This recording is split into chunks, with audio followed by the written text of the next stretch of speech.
नमस्कार। आज हम बात कर रहे हैं जेरेमी हेमंड्स और हेनरी टिम्स की किताब न्यू पावर के बारे में। मतलब आइडिया ये है कि आजकल की दुनिया में जहां सब एक दूसरे से जुड़े हैं, वहां पावर या शक्ति का मतलब कैसे बदल गया है। हाँ, बिल्कुल। तो ये ओल्ड पावर और न्यू पावर, ये क्या चीजें हैं असल में? देखिए, ओल्ड पावर को आप ऐसे समझें जैसे वो कोई करेंसी हो, है ना? करेंसी मतलब पैसा। हाँ, एक तरह से। मतलब कुछ चुनिंदा लोगों के हाथ में होती है जिसे वो संभाल कर रखते हैं, जमा करते हैं। जो पारंपरिक सिस्टम है, कंपनियां हैं, सरकारें, वो अक्सर इसी मॉडल पर चलती हैं। नियंत्रण उनके पास रहता है। नियंत्रण। अच्छा, नियंत्रित। और न्यू पावर? न्यू पावर इससे बिल्कुल अलग है। वो एक करंट की तरह है, एक धारा की तरह। धारा? हाँ, जिसमें बहुत सारे लोग हिस्सा लेते हैं। ये लोगों की भागीदारी से चलती है, पीयर ड्रिवन होती है। इसमें ऊपर से कोई आदेश नहीं देता, बल्कि ये देखा जाता है कि लोगों की ऊर्जा को कैसे दिशा दी जाए।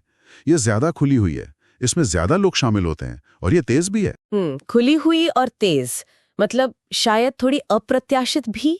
जैसे हाल में ऐसा कुछ हुआ हो जो इस नई शक्ति को दिखाता हो। अरे बिल्कुल, #मीटू आंदोलन को ही देख लीजिए। हाँ। हार्वी वाइनस्टीन का जो दबदबा था हॉलीवुड में, वो तो क्लासिक ओल्ड पावर था।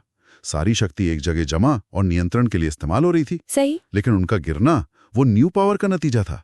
सोचिए, एलिसा मिलानो का एक ट्वीट। हाँ, उससे शुरुआत हुई थी। बिल्कुल, उसने एक चिंगारी लगा दी। फिर टेरी कॉन जैसे पीड़ित सामने आए। उन्होंने ट्विटर पे एक दूसरे को ढूंढा, अपनी कहानियां बताई।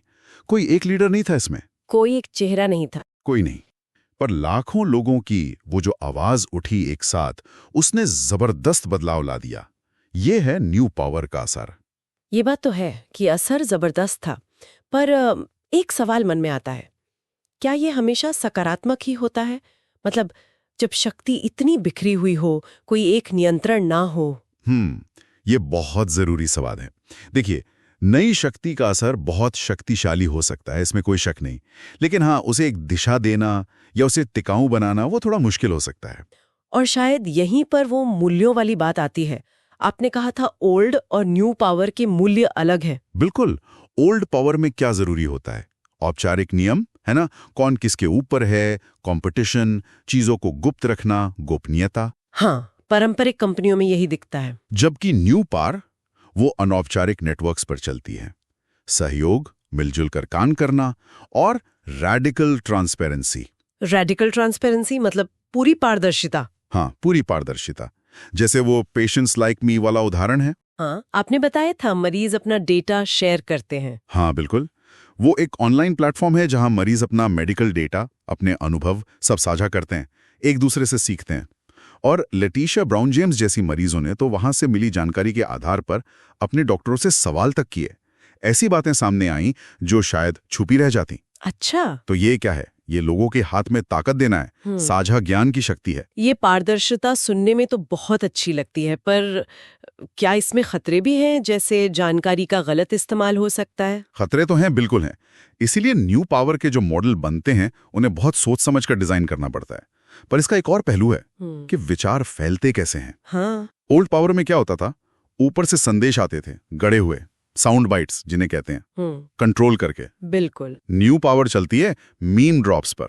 Meme drops? ये क्या है? मीम ड्रॉप्स मतलब ऐसे आइडिया या कैंपेन जिन्हें डिजाइन ही इस तरह किया जाता है कि लोग उन्हें आसानी से अपना लें, थोड़ा बदल लें, रीमिक्स करें और आगे फैला दें।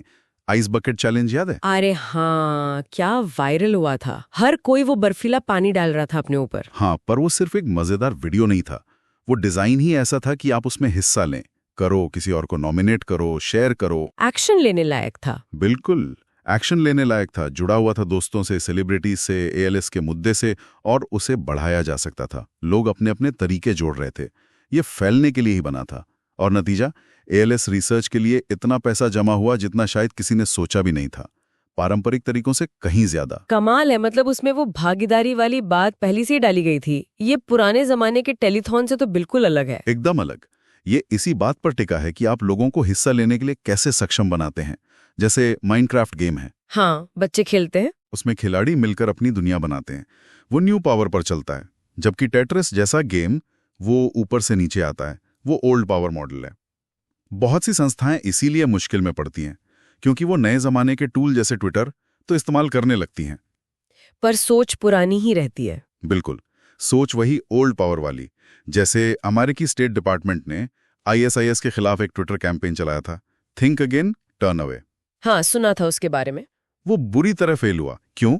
क्योंकि वो ओल्ड पावर की तरह ऊपर से संदेश दे रहे थे, जबकि ISIS ने, दुख की बात है कि गलत मकसद के लिए, पर न्यू पावर कम्युनिकेशन का इस्तेमाल बहुत असरदार तरीके से किया।